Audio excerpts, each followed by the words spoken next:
All right, YouTubes. All right, Toyota World. Are you doing a brake job on a Land Cruiser or maybe a Tundra or a Sequoia or a similar vehicle, larger truck or SUV, Tacoma, 4Runner, maybe even a RAV4 or something like that, Highlander. And maybe you're having a tough time figuring out, like, what the fuck is this thing? Where the fuck does this go? What orientation is this supposed to be? Is it left or right? What are the tab? How does this fucking thing go in there? If you're having questions about any of that, I'm going to go over all this shit. All of these shits we're going to go over right meow. Okay? So, to begin with, this is off a 200 series Land Cruiser. These are both left calipers. This is rear. This is front. They're both oriented so that the bleed valve, the bleeder, is on the right-hand side. So that's just so you got your orientation straight. I'll do the front caliper first because it's pretty easy. This clip is the only thing that is a pain in the dick hole. I don't know why this, you can see it's barely hanging on for dear life right there on the edge. Barely hanging on there on the edge. I don't like this clip. I don't like the cut of its jib, and I might dispose of it in the garbage and then just put a spring over here, like a recoil guide spring on each of these, something like that. I don't know if that's correct. Toyota designed this piece of shit this way for whatever reason, and then you try to push it in and you see the back end wants to pop off, and then you want to kill yourself. So yeah, but that is the way that clip is supposed to go, like that. This clip is a lot easier, more straightforward. You see that? Pretty straightforward. And then the guide pins can only go this way because there is no corresponding hole on this side. I mean, you could flip them around and put like a cotter pin over there, and that would be fine because it's just a freaking guide pin. But that's the way it's supposed to go. And then my rebuild kit, I rebuilt the piston boots on this thing, and the kit came with what I assume are copper crush washers, and nobody's ever been wrong by assuming something before. And this is kind of the only place they'd fit, and this is a seal. This is the banjo valve for your brake line. So I figured, what the hell? One of them probably goes on the bolt housing over here, and the other one probably goes on the caliper housing over here. That's got to be right, right? But I don't know. If I'm wrong about that, let me know down in the comments section. I'll pin your comment to the top or add to the description or something to say that I fucked up there and this is incorrect. But I think those are crush washers for the banjo valve. Okay, that should do it for the front caliper. Moving on to the rear caliper, a lot more stuff going on. So again, this is the left caliper. You can tell because there's an L. And the bleed valve is on the right-hand side. So you've got, if you're doing the rubber boots on this thing, it should be oriented. This other bracket will be oriented the opposite direction. So this side, this hole over here, corresponds to this hole with the little pin, and this side over here corresponds to this hole with the large rubber boot that goes all the way down to the housing. So make sure you've got your bracket correct, because it's possible you could flip these around. So opposite the bleeder valve, you want this large boot that goes all the way through the caliper housing, like that.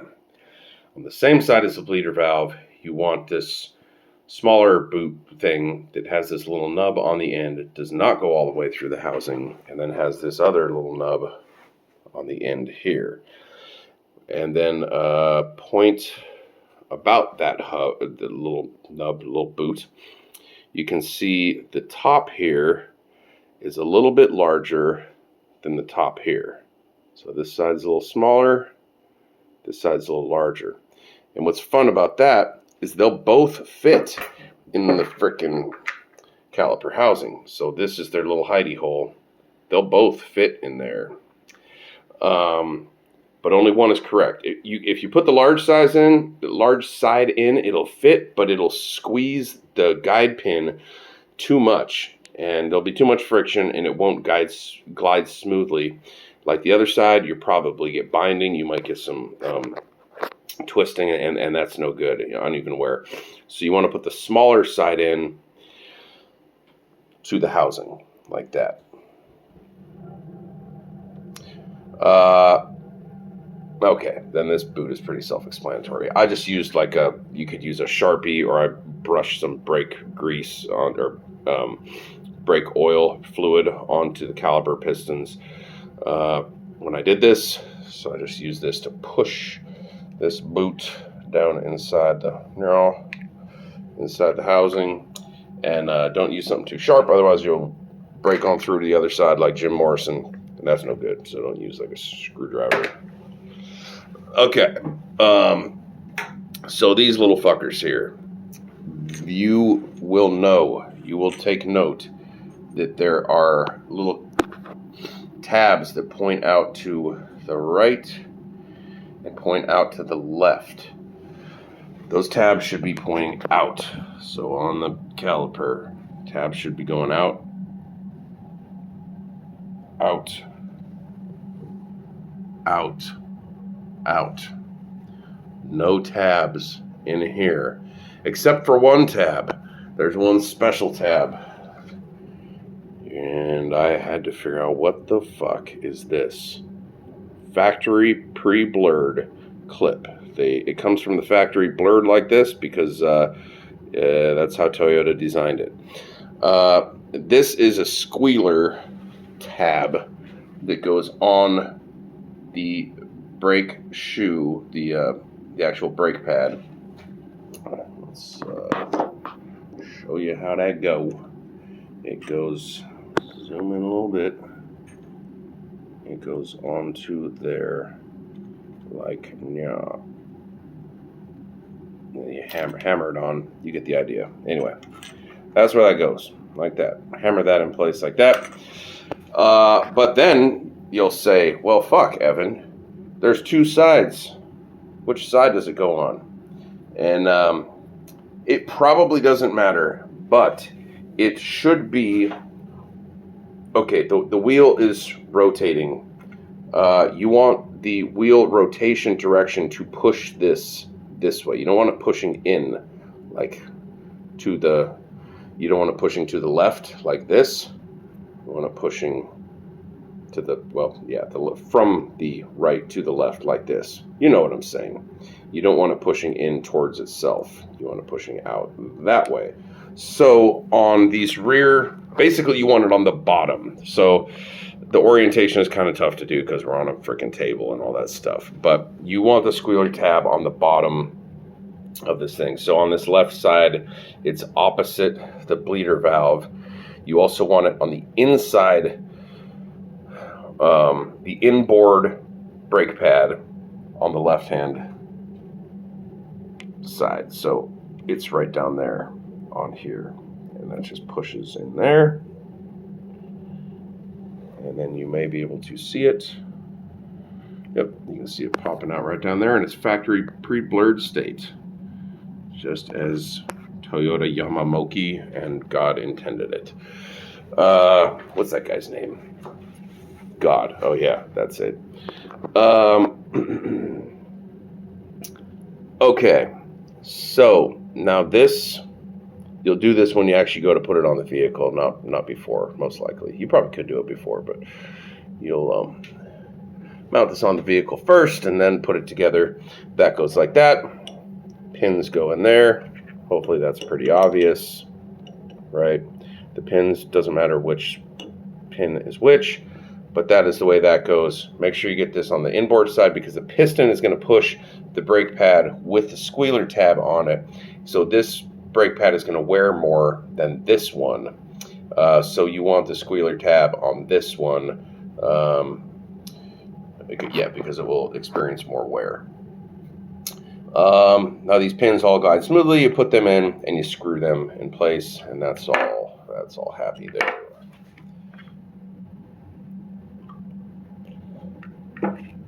Okay, I think that's everything with the hardware, right? Is that correct? went over the clips. Yeah, okay. I think that's it for hardware. So if you're good with that, I don't think I missed anything. Hopefully I didn't miss anything. If you're good with that, you can stop the video here. If you would like a brief interlude for a discussion about brake grease, then continue on. So, in short, use this stuff. HES Sil Glide. It also comes from the factory blurred like this. It's very blurry brake lubricant. But you can see it says Sil Glide there. And this is what you want. Just use this for everything. Now, don't use copper anti-seize. It's not made for brakes. Don't use copper anti-seize brake lube like this because it's not made for brakes. I don't know what's going on with this. I don't know why my camera isn't focusing. There we go. So copper anti-seize brake lube for brake system, spark plugs, oxygen sensors, and more. So yeah, I don't get the deal with this stuff, but you will notice it says metal to metal lubricant. So I'm pretty sure this is petroleum based. I didn't actually.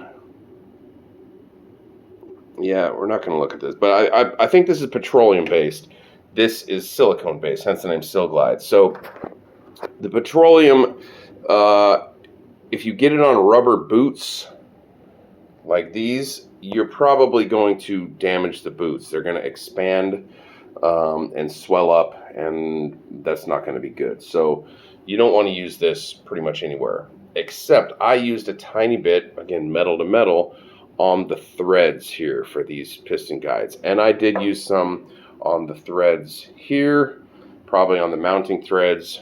I'd use that for threads only. Make sure it doesn't contact any of the boots. So like on this here, make sure it is far, far away from any like down here where the boot would contact. You don't want to get that on the boot. Probably better to just not use this stuff at all. Just avoid this entirely and just stick with Sil Glide.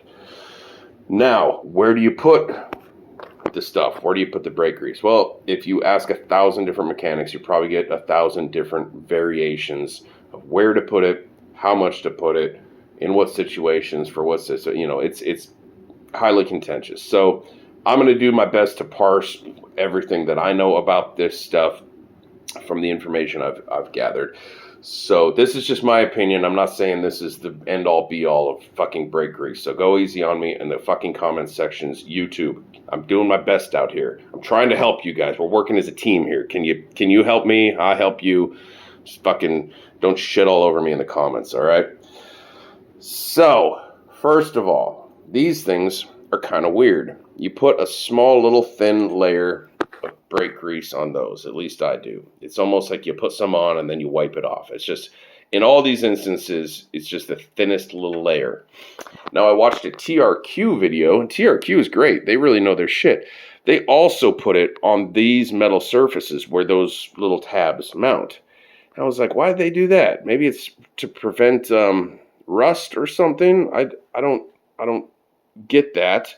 But TRQ knows their stuff. Who am I to second guess TRQ? So I'm putting a little bit on this metal surface. At the very least, it'll prevent rust. Maybe it'll prevent a little bit of noise and squeaking. Most people probably say that's unnecessary, but whatever. You do you, me do me, okay? One area that is not contentious is you put Sil Glide silicone brake grease on the back of the brake pad. This is probably too much, but whatever. Go fuck yourself, YouTube. I do me, you do you.